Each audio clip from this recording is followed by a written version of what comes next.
ಸದನದ ಒಳಗಡೆ ನಡೆದಿರ್ತಕ್ಕಂಥ ಘಟನೆಗಳಿಗೆ ಪೊಲೀಸರು ಹಸ್ತಕ್ಷೇಪ ಮಾಡಬಹುದಾ ಮಾಡಬಾರ್ದು ಅವರು ನಮ್ಮ ಹೌಸಿಗೆ ಮಜರ್ ಮಾಡ್ತೀವಿ ಬಂದು ನಾವು ಮಾಡಿಸ್ಕೊಟ್ಟಿಲ್ಲ ಹೌಸ್ ಲಾಕ್ ಮಾಡಿದ್ವಿ ನಾವು ಅದಕ್ಕೆ ನಮಗೇನೂ ಸಂಬಂಧ ಇಲ್ಲ ಮತ್ತು ಅವರು ಪೊಲೀಸರು ನಮ್ಮ ಇದರಲ್ಲಿ ಬರಲಿಕ್ಕೆ ಯಾವುದೇ ಅವ್ರಿಗೆ ಅಧಿಕಾರ ಇಲ್ಲ ಮತ್ತು ಹಕ್ಕೂ ಇಲ್ಲ. ಈಗ ಸಂಬಂಧಪಟ್ಟಂತ ಪೊಲೀಸ್ ಅಧಿಕಾರಿಗಳ ವಿರುದ್ಧ ಕ್ರಮಕ್ಕೆ ಏನಾದರೂ ಪತ್ರ ಬರೀತೀರಾ? ಅದೇ ನಾವು ನೋಡ್ತೀನಿ. ಈಗ ನಮಗದು ಏನಂದ್ರೆ FIR ಬಂದಿದೆ, ಅದು ನಾವು ನಮ್ಮದೇ ಆದಂಥ ಮೂಲಗಳಿದಾವೆ, ಆ ಮೂಲಗಳ ಪ್ರಕಾರ ನಾವು ಚರ್ಚೆ ಮಾಡಿ ಅದು ಮುಂದೆ ಬಂದಾಗ ಅದ್ರ ಬಗ್ಗೆ ನಾವು ಕ್ರಮ. ಹೇಳ್ತಾ ಇದ್ದೀರಾ ಪೊಲೀಸರು ಬಂದಿದ್ದ ತಪ್ಪು ಅಂತ ಹೇಳಿದ್ದೀರಾ? ಬಂದಿದ್ದ ತಪ್ಪಲ್ಲ, ಒಳಗೆ ಬಂದಿಲ್ಲ ಅವರು.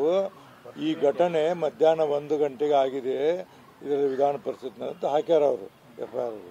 ಮಹೇಶ್ FIR ಐತಲ್ಲ ಅದು ಹಾಕ್ಯಾರಲ್ಲ, ಹೌದಲ್ಲ, ಅದು ಹಾಕ್ಯಾರ. ಆ ಹಿನ್ನೆಲೆಯಲ್ಲಿ ಹಾಕಿದ್ದು ತಪ್ಪು ಅಂತ ನಾವು ಹೇಳ್ತೀವಿ. ಹೊರಗೆ ಘಟನೆ ಆಗೈತಿ, ಹೊರಗಿಂದ ಮಾಡ್ಕೋಬೇಕಿತ್ತು ಅವರು. ಆ ಘಟನೆಗೆ ಏನು ಟ್ಯಾಗ್ ಹಾಕಿದ್ರೆ ಅದು ಸರಿಯಾದಲ್ಲ.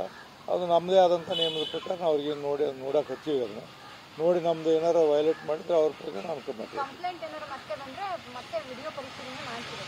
ನಮಗೆ ನೋಡಮ್ಮ, ನಮ್ಮ ಇದರಲ್ಲಿ ಯಾವುದೂ ಇಲ್ಲ. ನಮಗೆ ಮೂಲ ಏನಂದ್ರೆ ನಮ್ಮ ವಿಡಿಯೋ ಅಂದರೆ ನಮ್ಮ ವಿಧಾನ ಪರಿಷತ್ ವಿಡಿಯೋ, ಆಡಿಯೋ ಮತ್ತು ನಮ್ಮ ಇವೆಲ್ಲ ರೆಕಾರ್ಡ್ ನಮ್ಮಲ್ಲಿದ್ದರೆ ಮಾತ್ರ ನಮ್ಗೆ ಅಥೆಂಟಿಕ್. ಹೊರಗೆ ಯಾರು ಕೊಟ್ಟರು, ಮೊಬೈಲ್ ಕೊಟ್ಟರು, ಮತ್ತೊಂದನ್ನು ಕೊಟ್ಟರು ಅಂದ್ರೆ ಅದನ್ನು FSL ಕೊಟ್ಟರೆ ಕಳಿಸ್ತೀವಿ. ಆ ರಿಪೋರ್ಟ್ ಏನ್ಬಿಟ್ಟು ಆ ರಿಪೋರ್ಟ್ ಮೇಲೆ ತೀರ್ಮಾನ ಮಾಡೋಲ್ಲ ಸರ್. ಈಗ ನಿಮ್ಮದು ಫೈನಲ್ ವಿಡಿಯೋ ಆಗಿರ್ಬೇಕಾದ್ರೆ ಇನ್ನೊಬ್ಬ ಯಾರೋ ರೆಕಾರ್ಡ್ ಮಾಡ್ತಾರೆ ಸದನ ನಡೀದೆ ಅಂತ ಸಂದರ್ಭದಲ್ಲಿ ಅಂತ ಅವ್ರ ವಿರುದ್ಧ ಕ್ರಮ ಆಗುತ್ತಾ? ಕೇಳಿ ಅವ್ರು ಕೊಡ್ತಾರೆ, ಹಿಂಗೆ ಹೊರಗೆ ಬಂದವಂತ ಕೊಡ್ತಾರೆ. ಅವರು ಕೊಟ್ಟಾಗ ನಾವೇನು ಮಾಡ್ಬೇಕಂದ್ರೆ ಅವನು ನಮಗೆ ಸಂಬಂಧ ಇಲ್ಲ ವಿಷಯ, ಅದರ ಪರಿಶೀಲನೆ ಮಾಡಬೇಕಾಯ್ತು. ಪರಿಶೀಲನೆ ಮಾಡ್ಬೇಕಾದ್ರೆ FSL ಕಳಿಸ್ಬೇಕು. FSL ರಿಪೋರ್ಟ್ ಏನು ಬರ್ತದೆ ಅದ್ರ ಮೇಲೆ ನಮ್ಮ ಅಂದರೆ ಅದೊಂದು ಕಂಪ್ಲೇಂಟ್ ಅಂತ ಹಿಂಗಾಗಿದೆ ಅಂತ ಕೊಡ್ತಾರೆ. ಕೊಟ್ಟಾಗ ಅದನ್ನು ಕನ್ಸಿಡರ್ ಮಾಡಬೇಕಾದ್ರೆ